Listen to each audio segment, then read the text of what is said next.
Welcome to this lecture series on environment and ecology presented by Mentors for IAS in association with Bangalore IAS Academy and Namak APSC. So, in this particular session, continuing with environmental degradation, we'll actually be discussing about e-waste. So, what is e-waste? What results in e-waste? And what are some of the measures which are actually present when it comes to management and handling of e-waste? I'm pretty sure everybody understands and everybody knows what is e-waste or electronic waste. But let me start with an example. Take Apple. I'm pretty sure everybody knows that Apple has recently launched the iPhone SE 2020 version. And last September, that is in 2019, it had released the iPhone 11. Many who purchase these latest models would actually be replacing their older phones, but perfectly good and working phones. So they would actually be replacing their older perfectly working phones for a newer version, that is iPhone 11 or iPhone SE 2020 version. It is actually true that after a couple of years, an iPhone might start showing signs of wear and tear. The home button gets stuck or the screen might be cracked. However, most of these defects can be repaired, but very few actually choose to repair over upgrading for a newer phone. Others are also caused by something known as planned obsolescence, which I'll be discussing later on. For example, here, just for the sake of explanation, you may take this particular example that many of the new apps which are released may not be supported by older phones. Therefore, a consumer is actually forced to opt for a newer phone.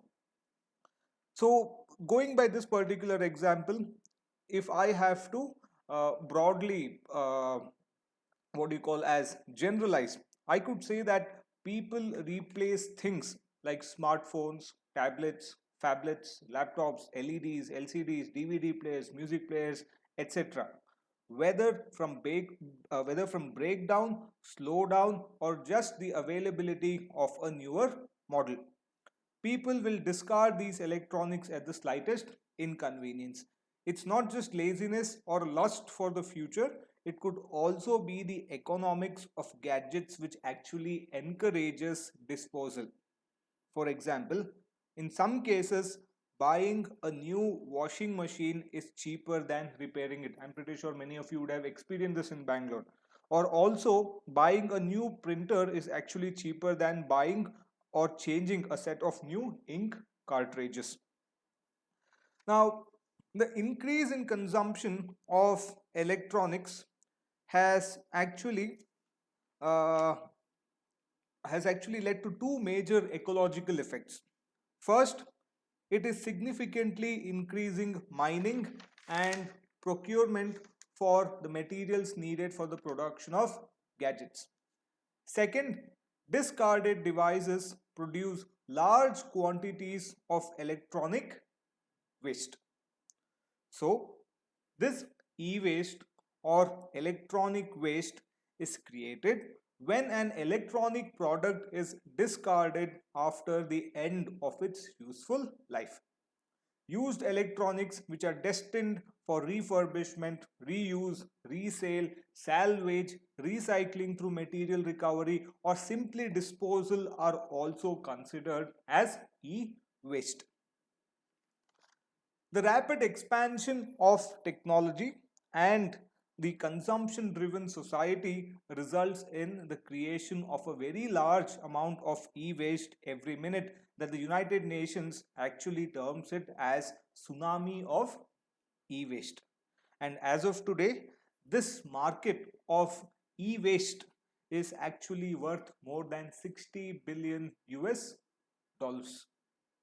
Now, the problem with e-waste is that e-waste devices contain or are made up of a complex of materials that will include gold, silver, copper, platinum, palladium, lithium, cobalt, etc. and etc.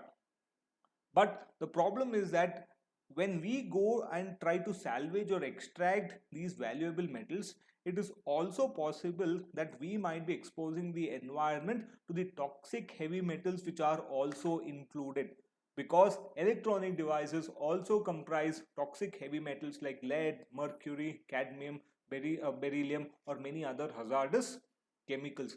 This is the problem when it comes to e-waste, because we are generating a lot of e-waste, and when we generate a lot of e-waste, many will try to salvage uh, those valuable metals, but when trying to salvage the valuable metals, we also tend to pollute or degrade the environment.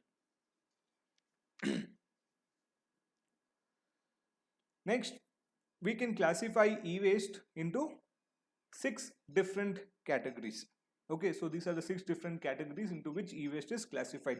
It could be temperature exchange equipment like air conditioners, freezers, screens or monitors, that will include your TVs and laptops, lamps, that is your LED bulbs, large equipments like washing machines, electric stoves, or small equipments, that is microwaves or your electrical shavers, and finally your small IT and telecommunication equipment, that is nothing but your cell phones and printers, which as of today form the bulk of your e-waste.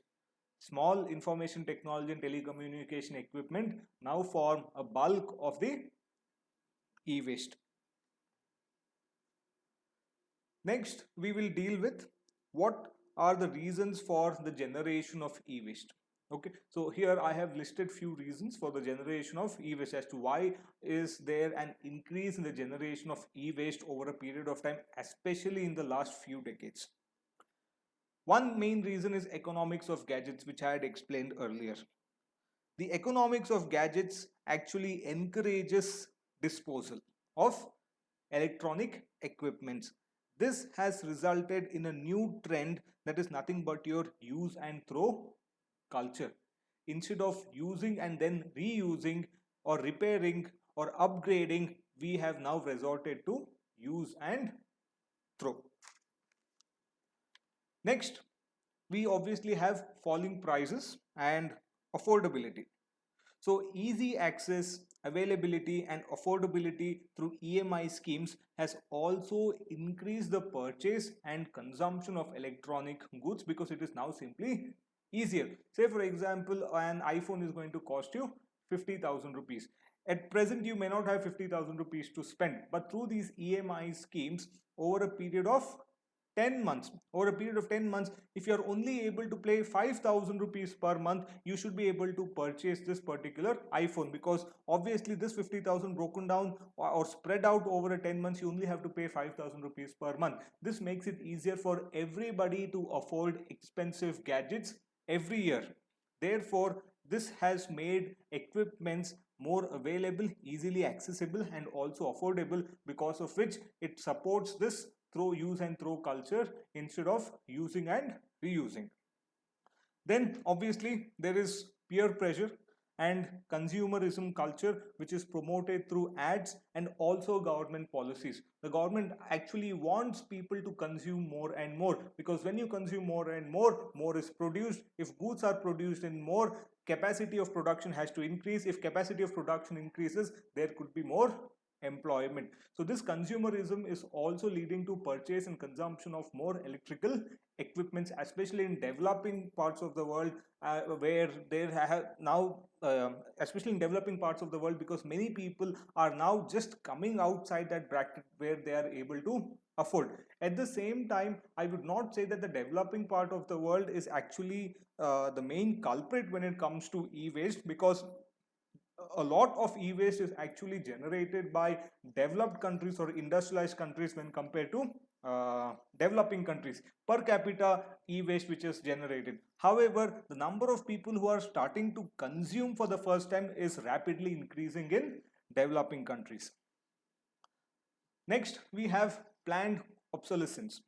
Now, this may also be known as built-in obsolescence, and this is nothing but an industrial design and policy of planning the production of a product with an artificially limited useful life, so that it becomes obsolete unfashionable, or no longer functional after some time. The rationale behind this strategy is nothing but to generate long-term sales volume by reducing the time between repeat purchases. For example, in February 2020, that is this year itself, Apple was fined 27 million US dollars by the French competition and fraud watchdog for deliberately slowing down old iPhones. So Apple was deliberately slowing down their old iPhones, which would obviously put a pressure on consumers to opt for the newer version of iPhone. Or else, why do you think Apple comes out with a new version, iPhone 11, iPhone 11 Pro, some iPhone 11 Max, etc., every year, which is more and more expensive, and it is not much different from the previous version of the iPhone. But whenever a new version comes out, obviously people will opt for the newer version. If people do not opt for the newer version, then iPhone does not have a market. So it manufactures and designs these things in such a way that their lifespan is limited to a year or 2 years itself. Because if every year these things have to be purchased, obviously they can maximize their production and sales revenue, sales volume. So this is known as planned obsolescence. Say for the best way to explain this is nothing but your say for example your Android OS or your Apple's iOS. Okay, so many of your older phones will not be the newer versions of the OS will not be made available to older phones. So people would actually prefer that they are always adept with the latest version, and they would feel disadvantaged, because of which they will always try to opt for a newer phone with the latest OS instead of the older version of the OS, which may not support many features. So this is known as planned obsolescence. Then obviously you have the easy return policy for e-gadgets. Obviously, if you have ever purchased anything on Flipkart or Amazon, I'm pretty sure you would have seen that you have this buyback guarantee. Say for example, if you wish to buy a newer phone within a year, you are going to get a larger discount on that newer phone which you are going to buy. So initially, if you're buying your smartphone today, you can opt for this buyback guarantee, where the next time when you buy a phone, that is, you'll have to buy it within a period of 1 year itself, you can get a larger discount. So all these are nothing but tricks and psychological games in order to push for more consumerism, in order to force consumers to actually buy more and more. And whenever you buy more and more, you will be discarding or disposing of the previously owned equipments, which becomes nothing but your e-waste. And now the other big problem is that it has also become more expensive to repair than to dispose, because many of these electronic equipments have this what do you call as warranty, which actually prevents the users to opt for some third party service center, or to open it or to service it by themselves, and you have to take it back to the authorized service center, which is always way more expensive. So say if it is more expensive to repair, you would obviously be tempted to buy a new one and discard the older one. So all these are the reasons which are for generating more e-waste, which has happened over the last few years. Next, let us consider what are the ecological effects of e-waste. Now, e-waste such as CPUs contain potentially harmful materials such as lead, cadmium, beryllium, etc. And informal processing of e-waste, especially in developing countries, can lead to adverse human health effects and environmental pollution. Uncontrolled burning, disassembly, and disposal has led to a number of environmental problems such as groundwater contamination, atmospheric pollution, water pollution, as well as health problems, nothing but due to unscientific processing of e-waste. When computers are incinerated, melted, or dumped in landfills, as is seen in this particular image over here, the toxins that are generated or present are persistent bioaccumulative toxins. Most of these toxins are persistent bioaccumulative toxins that create environmental and health risks. The emission of these fumes, gases, and particulate matter into the air or discharge of hazardous solid and liquid waste contribute to environmental degradation. They actually contribute to environmental degradation. Apart from this, another big problem, another big problem is actually with respect to trade in e-waste. We actually have trade in e-waste. So what actually happens is that many developed countries like USA find it easier to ship the e-waste to developing countries than recycle them at the place of origin itself. Therefore, many countries like India have become dumping grounds for e-waste which are informally processed, and 90% is actually dumped in landfills. So if you actually ever wonder what happens to all the e-waste, because if you go to USA is entirely, it is surrounded by this concept of consumerism where people buy things every day. They start buying too many things because this is nothing but consumerism, where you have big companies pushing people to buy more and more. So what happens to all the things which were previously owned? They have to be recycled, they have to be treated, but it becomes expensive for them to treat them and recycle them in USA itself, and therefore they prefer to ship it to poor countries such as in Africa, in South Asia or Southeast Asia, and all these used goods or your e-waste gets dumped in all these poor countries. Rather than they trying to treat them themselves, they simply dump it in other nations in the name of recycling. So here you can just pause the video over here and just go through the different e-waste components, the process which is actually used generally, which is informal, and the kind of environmental hazards it actually results in. So you can just pause it over here and just read through it once.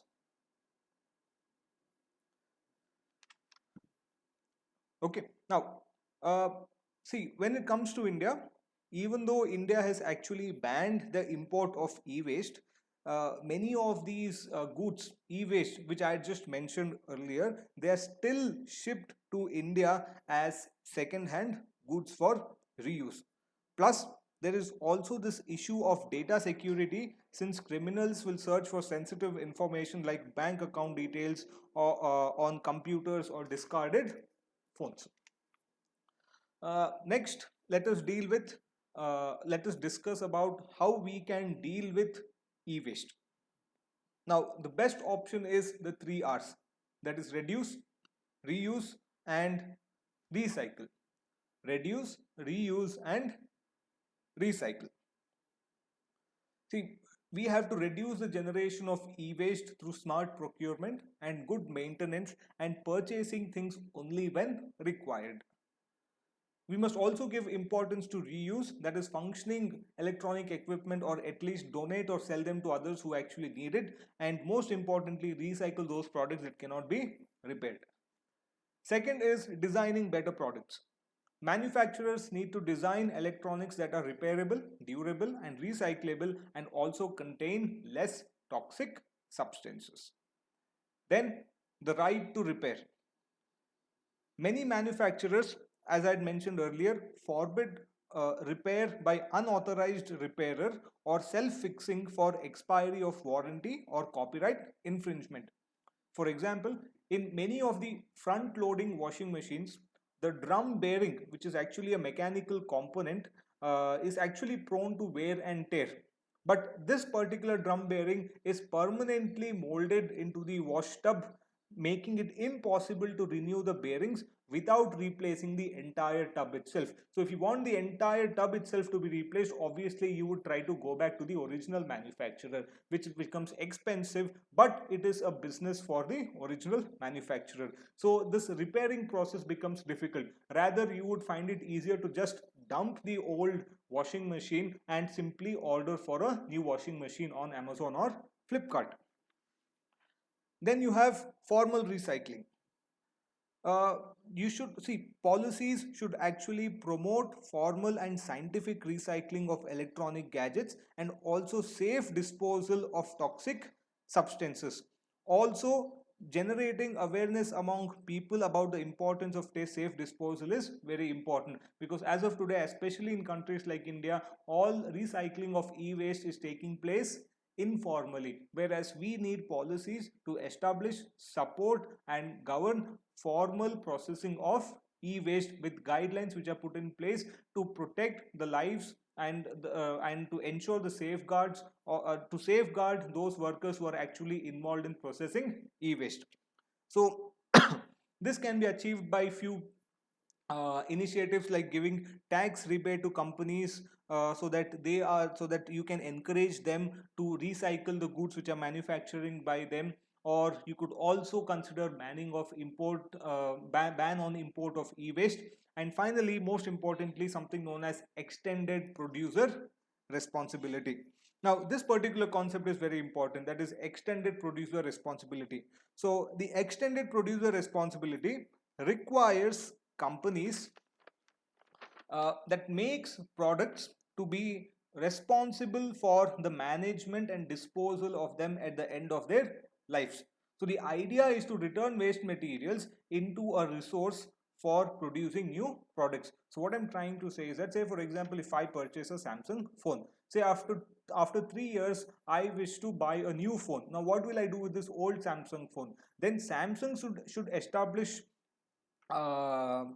collection centers across India, so that all these users may go and return this Samsung back to Samsung itself, where Samsung, since the phone itself has been manufactured by Samsung, they can disassemble this particular phone and they can salvage all those important materials from it, which can be used for manufacturing further more phones, instead of me just throwing this smartphone into the dustbin or the garbage bin.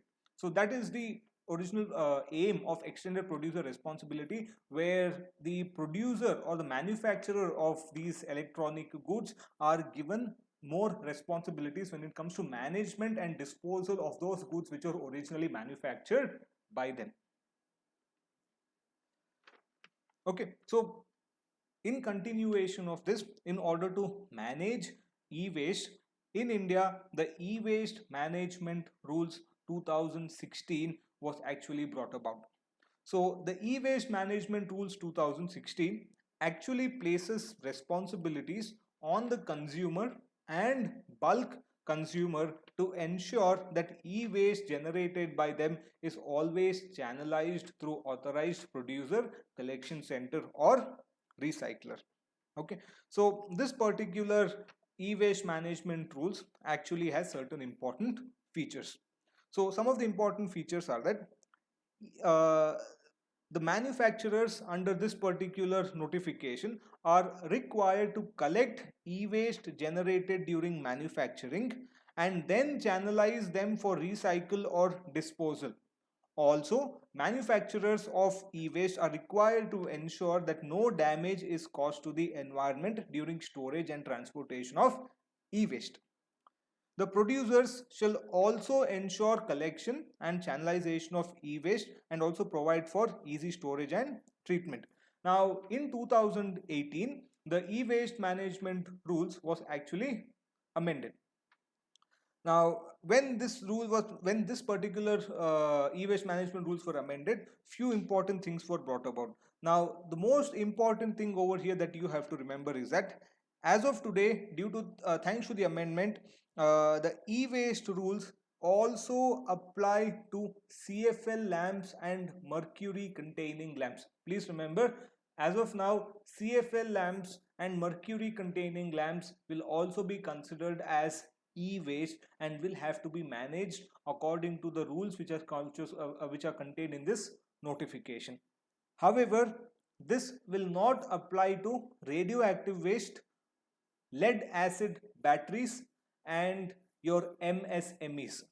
This will not apply to radioactive waste, lead acid batteries, and also MSMEs are not required to follow these rules. Okay, so this actually completes your e-waste management rules. You also have something known as deposit refund scheme. Okay, so I want you to Google, I want you to understand what is this deposit refund scheme under the e-waste management uh, rules. If possible, also do read more about this particular thing known as e-waste management rules, which was actually, originally it was in 2011, and later it was amended in 2016 to bring about more changes into the e-waste management rules. So I hope you've learned something about e-waste, the harmful effects of e-waste, how can we reduce the generation of e-waste, if generated, how can we manage them, and especially the e-waste management rules which are actually present in India. So if you do have any doubts, please do write to us in the comment section. Thank you for watching. Please do follow us for more such videos. Thank you.